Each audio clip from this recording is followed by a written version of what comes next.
নমস্কাৰ বন্ধু-বান্ধৱীসকল, নতুন এক ভিডিঅ'ত সকলোকে স্বাগতম জনাইছোঁ। আজি আমি আলোচনা কৰিম 2025-26 বৰ্ষৰ অসম বাজেটত কি সিদ্ধান্ত লৈছে এই চৰকাৰে। আমি ডিটেইলছত জানো আহক।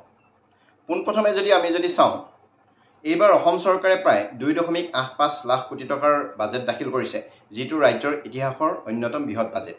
আৰু এই বাজেটত অসমমালা 4.0 অধীনত প্ৰায় 800 কিলোমিটাৰ নতুন পথ নিৰ্মাণৰ লক্ষ্য লৈ আহিছে, যাতে ৰাজ্যৰ যোগাযোগ ব্যৱস্থা আৰু অধিক সুচল হৈ পৰে। চৰকাৰে অহা 5 বছৰত 2 লাখ চাকৰি আৰু কৰ্মসংস্থাপনৰ লক্ষ্য নিৰ্ধাৰণ কৰিছে। আৰু এই 2 লাখ চাকৰিৰ মাজত থাকিব আপোনালোকৰ এড্ৰিটো অহা কথা আহিব পাৰে, আৰু লগতে পুলিচ আৰু বিভিন্ন ধৰণৰ যিটো মেডিকেল এক্সামো হয়, যিবোৰ মেডিকেল NHMৰ আণ্ডাৰত হয়, সেইবিলাকো এই 2 লাখৰ ভিতৰতে থাকিব। অলৰেডি কিছুমান মেডিকেলৰ এক্সামৰ ৰিলিজ কৰি দিছে, কিমানখিনি আপোনালোকে যদি এতিয়ালৈকে চোৱা নাই, আপোনালোকে বিভিন্ন ধৰণৰ জব পৰ্টেল আছে, তাত আপোনালোকে চাব পাৰে। তাত অলৰেডি নটিফিকেশ্যনবিলাক এৰি দিছে। আৰু তাৰপিছত লৈছে 50,000 উদ্যোগীক সহায় কৰিবলৈ 500 কোটি টকাৰ বিশেষ তহবিল গঠন কৰা হৈছে।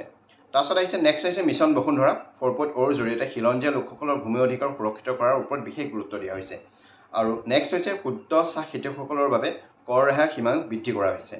তাৰপিছত জনকল্যাণমূলক আঁচনিসমূহৰ বাবে 6,000 কোটিতকৈ অধিক টকা ধাৰ্য কৰা হৈছে। ইয়াৰ লগতে অৰুণোদয় আঁচনি পুনৰ আৰম্ভ কৰাৰ ঘোষণা কৰা হৈছে।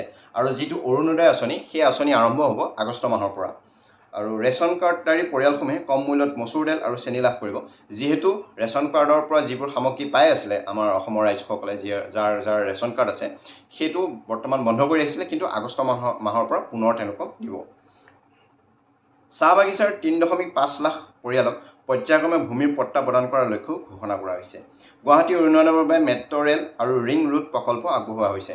ৰিং ৰোড প্ৰকল্প এটা ডিগাৰুৰ পৰা নাৰেংগীলৈ অলৰেডি আমাৰ প্ৰধান মুখ্যমন্ত্ৰী ডক্টৰ হিমন্ত বিশ্ব শৰ্মাই অলৰেডি আমাক কৈছে, এটা মানে যিটো যোৰাবাটৰ যান জঁট, তাৰ ওপৰত ভিত্তি কৰি ডিগাৰুৰ পৰা সোণাপুৰ পাৰ হৈ যিটো ডিগাৰু পায়, আই থিংক যোৰাবাট পাৰ হৈ সোণাপুৰ পাৰ হৈ ডিগাৰু পায়, সেই ডিগাৰুৰ পৰা আপোনাৰ পুনৰ নাৰেংগীলৈ এটা ৰিং ৰোড প্ৰকল্প মানে হ'ব বুলি তেওঁ কৈছে।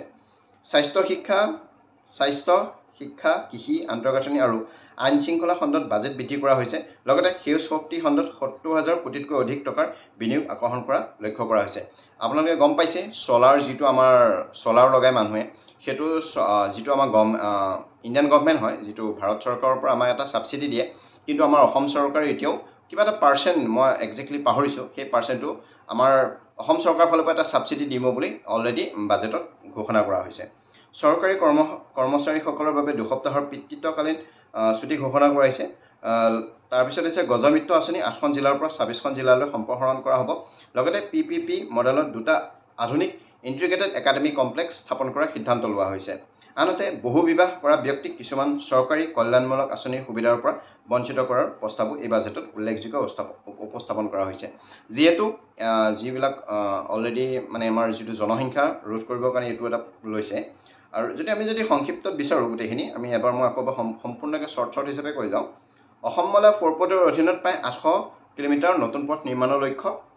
অহা 5 বছৰত 2 লাখ নিয়োগ কৰ্মসংস্থাপনৰ লক্ষ্য। তাৰপিছত 50,000 উদ্যোগীক সহায় কৰিবলৈ 500 কোটি টকাৰ বিশেষ আঁচনি ল'ব। ৰেচন কাৰ্ডধাৰী কম দামত মচুৰ দাইল আৰু চেনি দিয়াৰ ঘোষণা। চাহ বাগিচাৰ 3.5 লাখ পৰিয়ালক অহা 5 বছৰ ভূমি পট্টা দিয়াৰ লক্ষ্য। তাৰপিছত গুৱাহাটী মেট্ৰ' আৰু ৰিং ৰোড প্ৰকল্প আগবঢ়োৱাৰ ঘোষণা। চৰকাৰী কৰ্মচাৰীৰ বাবে 2 সপ্তাহৰ পিতৃত্বকালীন ছুটি। তাৰপিছত গজমিত্ৰ আঁচনি 8খনৰ পৰা 26খন জিলালৈ সম্প্ৰসাৰণ। মানে বিভিন্ন ধৰণৰ যাৰ কোনোবা যদি হাতীয়ে মৃত্যু হয়, তাৰ ওপৰতো তেওঁলোকে কিবা এটা দিব। লগতে যাৰ হাতীয়ে যদি সেই ধানখিনি নষ্ট কৰে, তাৰ ওপৰতো আপোনালোকে যিজন কৃষকৰ হাতীয়ে নষ্ট কৰে ধানখিনি, সেইজন খেতিয়কক তেওঁলোকে পইচা দিব। লগতে হাতীৰ দ্বাৰা যদি কোনোবা মৃত্যু হয়, তেনেহ'লে তেওঁকো চৰকাৰৰ ফালৰ পৰা কিবা এটা দিব, অনুদান দিব। PPP মডেলত 2টা আধুনিক ইণ্টিগ্ৰেটেড একাডেমিক কমপ্লেক্স স্থাপনৰ ঘোষণা। অৰুণোদয় আঁচনি পুনৰ আৰম্ভ কৰাৰ কথা। এইখিনি আছিলে, আৰু ডিটেইলছত মই লাগিলে আপোনালোকে মোক জনাব। কিন্তু অসম বাজেটৰ যিবিলাক সিদ্ধান্ত লৈছে, এইবিলাক খুবেই গুৰুত্বপূৰ্ণ বিভিন্ন ধৰণৰ পৰীক্ষাৰ বাবে, আৰু এইবিলাক আপোনালোকে শ্বৰ্ট নোট কৰি ৰাখিব পাৰে। আৰু কোনটো আঁচনি আপোনালোকৰ ভাল লাগিলে মোক কমেণ্টত জনাব। যদি ভিডিঅ'টো ভাল লাগিলে লাইক কৰিব, শ্বেয়াৰ কৰিব, চেনেলটো ছাবস্ক্ৰাইব কৰিব নাপাহৰিব। ধন্যবাদ।